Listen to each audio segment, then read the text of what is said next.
Hello வணக்கம், இது உங்கள் சிவி ஜோன். சொல்லணும் எப்படி இருக்கீங்க? இப்போ பார்த்தீங்கன்னா ப்ரொமோ 3 வந்திருக்கு.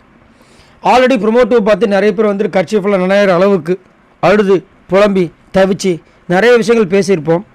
இப்போ அதோட கண்டினியூஷனாக இன்னொரு ப்ரொமோ வந்திருக்கு. ஆக்சுவலாக முத்துக்குமார் இதை தெரிஞ்சு பண்ணாரா தெரியாமல் பண்ணாரா அப்படின்னு கேட்டிங்கன்னா, அவர் பண்ணதில் கண்டிப்பாக ஏதோ ஒரு நியாயங்கள் இருக்கும். ஏன்னா பவித்ரா வந்து இது வரைக்கும் வந்து கேப்டனாக வரல. ஸோ அவங்களுக்காக ஒரு வாட்டை கொடுக்கலாம், ஒரு விஷயம் கொடுக்கலான்னு நினச்சி பண்ணியிருப்பார். கண்டிப்பாக ஏதாவது ஒரு விஷயம் இல்லாமல் பண்ணியிருக்க மாட்டார். அதே மாதிரி ஏனோ தானே விட்டுருக்க ஒரு ஆள் கிடையாது. அவர் எல்லாத்துலேயும் ஒரு கான்ஷியஸாக இருக்கிற ஒரு ஆள் தான். அதே மாதிரி எப்படி ஜெஃப்ரி கிட்ட போராடினாரோ அதே மாதிரி இங்கே வந்துட்டு பண்ணியிருக்கலாம். பட் இங்கே ஏன் பண்ணலைன்னா அதுக்கு ஒரு காரணம் இருக்கும். இல்லைனா முன்னாடியே இன்ட்ரெஸ்ட் இல்லாமல் இருந்தால் ஜெஃப்ரிக்கிட்டே அவ்வளோ மோதி இருக்க மாட்டார். ஸோ அப்படின்னு இருக்கும்போது இங்கே வந்துட்டு இவ்வளோ பெரிய தண்டனையை கொடுத்ததுனால, அதுவும் குறிப்பாக எல்லாருக்கும் இனி நாமினேஷன் ஃப்ரீ பாஸ் கிடையாது அப்படின்ற ஒரு விஷயம் சொன்னதுனால அவர் வந்துட்டு என்ன நினச்சிட்டாருன்னா, இது எல்லாத்துக்கும் காரணம் நான் தான் அப்படின்ற மாதிரி நினச்சி எங்கள் வந்து முத்து வந்து சாரி பாஸ் அப்படின்னு கேட்டுகிட்டே இருக்காரு. சாரி பாஸ் சாரி பாஸ்ன்றாரு. நான் வேணும்னே பண்ணல சாரி பாஸ் சொல்கிறாரு. ஜாக்லினும் நம்ம விஷால் என்ன சொல்கிறாங்கன்னா, டேய் நீ பண்ணது மட்டும் இல்லைடா, இங்கே எல்லாரும் பண்ணதை வச்சு தான் அந்த மாதிரி சொல்லியிருக்காங்க அப்படின்னா, இவர் இல்லைடா இந்த தப்பை பண்ணிவிட்டு இந்த மாதம் என்னால் இங்கே இருக்க முடியாதுன்றார். இருக்க முடியாதா? இப்போனா இன்னும் இந்த பிக் பாஸ் விட்டு கிளம்பலாம் முடிவு பண்ணிட்டீங்களா? ஏன் உனக்காக வெளியில் வந்து அவ்வளோ பேர் ஓட்டு போகிறதுக்கு காத்துட்ருக்கேன், இங்கே இருக்க முடியாது அறுக்க முடியாதுன்னு சொல்லிட்டு இருக்கீங்க. கம்முன்னு இருயா, எல்லாம் தப்பு பண்ணுறது தான் அப்படின்ற மாதிரி மக்கள்லாம் சொல்ல ஆரம்பிக்கிறாங்க.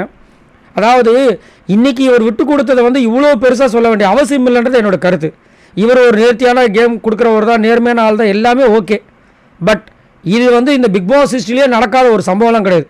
எக்கச்சக்கமாக நடந்ததுக்கு ஈஸியாக கடந்து போயிருக்காங்க. ஒரே ஒரு சின்ன எக்ஸாம்பிள், இந்த சீசன்லேயே தீபக் வந்துட்டு ரஞ்சித்துக்காக விளையாண்டார். ஏன் விளையாண்டார்? அவருக்காக தான் விளையாடணும். அதை யாராவது கொஸ்டின் பண்ணாங்களா? இதுதான் இந்த மாதிரி நிறைய விஷயம். என்ன ஒன்று, அவர் கேமில் வந்துட்டு இன்னொருத்தங்களை வந்து இது பண்ணிட்டு அவர் தோத்துட்டு இவங்களை வின் பண்ண வச்சிட்டார். இவர் கேமே ஆடாமல் இன்னொருத்தங்க வின் பண்ணணும்னு நினச்சார். இவ்வளோ தான் டிஃப்ரென்ஸு. ஆனால் இதை வந்து ஒரு பெருசாக ஆக்கணும்னு நினச்சி அவர் ஏன் பண்ணாருன்னு எனக்கு சத்தியமாக புரியல. ஆனால் பிக் பாஸ் வந்துட்டு எப்பயுமே முத்துக்கு சாதகமாக தான் பண்ணக்கூடிய ஒரு ஆள். இதை இவ்வளோ பெரிய இஷ்யூவாக ஏன் பண்ணாருன்னு எனக்கு சத்தியமாக புரியல. அதுவும் இல்லாமல் கேப்டன் டாஸ்க் வந்துட்டு ஆனால் நடக்கும், திரும்ப நடக்க போகுது, சண்டே நடக்க போது தான் சொல்லியிருக்காங்க.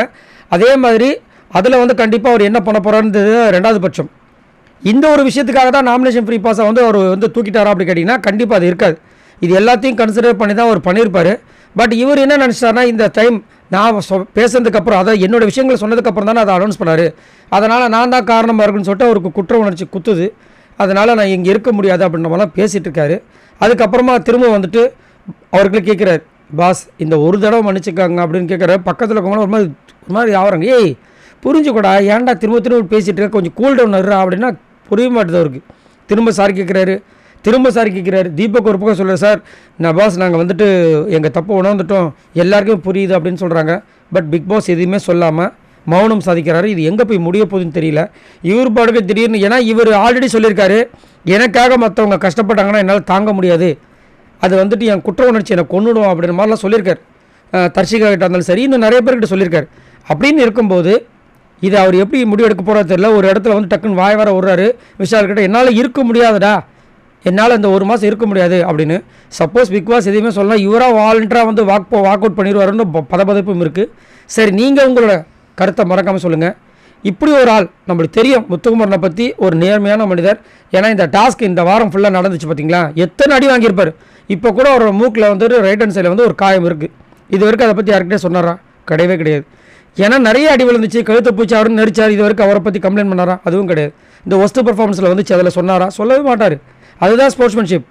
அவரை வந்துட்டு இந்த மாதிரி பண்ணியிருக்க மாட்டாருன்னு இவரும் நம்பணும். பட் என்ன பண்ணுறதுன்னு தெரியல. சரி, நீங்கள் உங்களோட கமெண்ட்ஸை சொல்லுங்கள். உங்களுக்கு என்ன விஷயங்கள் தோணுது மறக்காமல் கமெண்ட்ஸ் பண்ணுங்கள். பாய் நண்பர்களே.